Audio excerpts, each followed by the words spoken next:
we once again returned to the well of fantastic cultural products. Yeah. We watched a film, and just to drag out the suspense a bit longer, it's an old film. It's about supernatural stuff. It's got Udo Kier and Stephen Dorff in, and what's the face of Californication?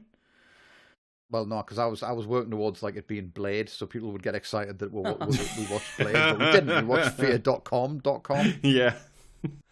It's a fucking masterpiece. Literally all I knew about it before we seen it. I remember from back in 2002 or whenever the fuck it was, that they made this fucking horror film about how the internet kills people, and they couldn't get fear.com, which was the title of the film. They couldn't get that as the fucking web address to promote the film. Oh, so shit.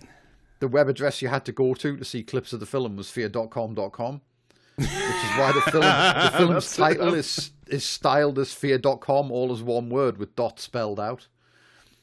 And from watching the film, I realized, like, you know, everyone in the film calls it that as well. So what I can only assume happened is they everyone in the film calls the website fear.com, but when they see them type the address in, it's fear.com.com. So I assumed they filmed the whole fucking thing, and then someone went, you know, fear.com's already a website.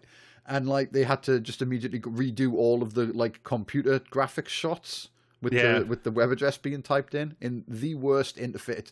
It's a classic of like Hollywood looking at the computer and going, well, that doesn't look computery enough. So like it's all done, like, why don't we add in some Gothic lettering to do when you're typing? It's fantastic. Like imagine if you had to use a computer. If your laptop looked like that, you'd go insane. Do you know what I mean?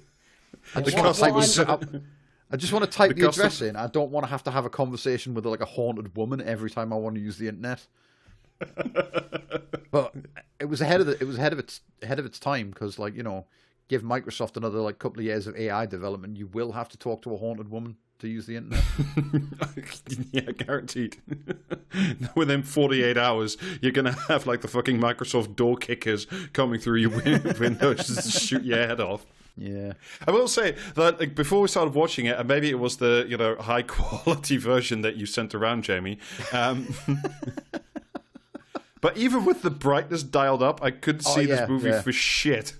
Yeah, it's the darkest fucking film I've watched in a long time. And do you know why that was? I dialed it up by 50% in my VLC player, and I was like, I can still like barely make out what the fuck is going on here. Do you know why it was so dark? It's because it's set in New York, but they filmed it in Luxembourg. So they had to like make everything look black as fuck so that you couldn't see that it was not New York. Do you know what I mean? Yeah, but like I've been to Luxembourg. It's not that dark there. Were they worried that someone who has been to Luxembourg before would see the movie and then go, well, that's totally take me out the film now? Yeah, they go, hang on a second. Yeah. Yeah. The other thing you should probably know before we start talking about this movie, that apparently this was first conceived of as like a sort of softcore porn movie, where like the main character, the villain of the fear.com or whatever, would essentially use her feminine ways to lure victims to her, spider's web. That idea got dropped because reasons. Although, given the amount of shots of breasts, it still certainly retains a vibe. Gratuitously. Yeah.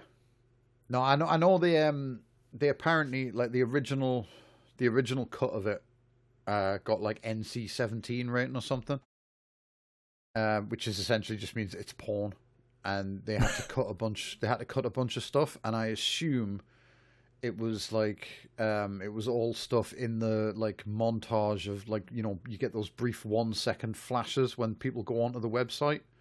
Yeah, and they see the video that makes them go insane or whatever. I assume that was a lot longer and more graphic at first.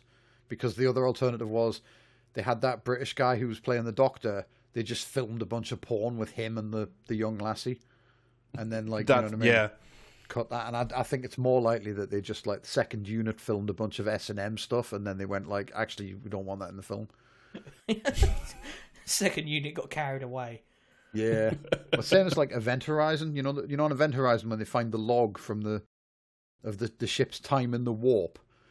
They apparently, and like originally filmed like fucking just like tons of stuff there.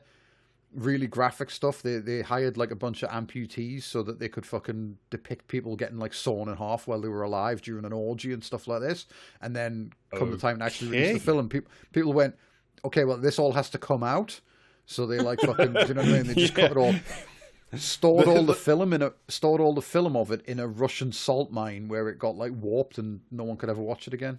They went back to get it for like DVD extras, and they were like, okay, who decided to store this in a salt mine?